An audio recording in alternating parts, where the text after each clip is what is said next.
સૂર્યપુત્રી તાપી નદીના તટે international kite festival વિવિધ દેશ અને વિદેશના પતંગબાજો સુરતના આંગણે અડાજણ સ્થિત રિવરફ્રન્ટ ખાતે આયોજન સુરત મહાનગરપાલિકા જિલ્લા વહીવટીતંત્ર અને રાજ્ય પ્રવાસન વિભાગના સંયુક્ત ઉપક્રમે આયોજન 25 જેટલા વિદેશી સહિત 94 પતંગબાજો દ્વારા અવનવા પતંગના કરતબ દેખાવાયા।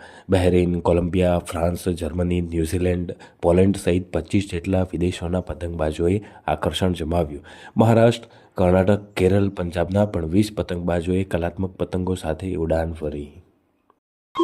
ગુજરાત ટુરિઝમ કોર્પોરેશન, સુરત મહાનગરપાલિકા અને જિલ્લા વહીવટીતંત્ર દ્વારા સંયુક્ત રીતે આંતરરાષ્ટ્રીય કાઇટ ફેસ્ટિવલ 2024નું આયોજન સુરતના આંગણે કરવામાં આવ્યું છે। ઉત્તરાયણ એટલે સૂરજની ઉત્તર તરફની ગતિ, ઉત્તરાયણ એટલે પવનની દિશાનું એક ફેરફાર, ઉત્તરાયણ એટલે ખેડૂતો માટે હાર્વેસ્ટિંગ સિઝનની શરૂઆત, ઉત્તરાયણ એટલે શિયાળાનો અંત અને ઉનાળાની શરૂઆત એ એક સૂચક છે। ઉત્તરાયણમાં આપ જોઈ શકો ગુજરાત અને સુરતના લોકો ખૂબ ધામધૂમથી આનંદપૂર્વક આ તહેવાર ઉજવતા હોય છે। હજારો લોકોને, લાખો લોકોને ઉત્તરાયણ દ્વારા રોજીરોટી પણ મળતી હોય છે।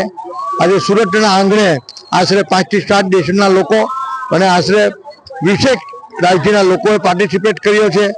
તો આ બધાને હું સુરતના સાંસદ તરીકે વેલકમ કરું છું અને આવો આપણે સૌ સાથે મળીને જે પતંગ, જે જીવનનું પણ સૂચક છે, એ પતંગનો ઉત્સવ આજે ધામધૂમથી મનાવીએ।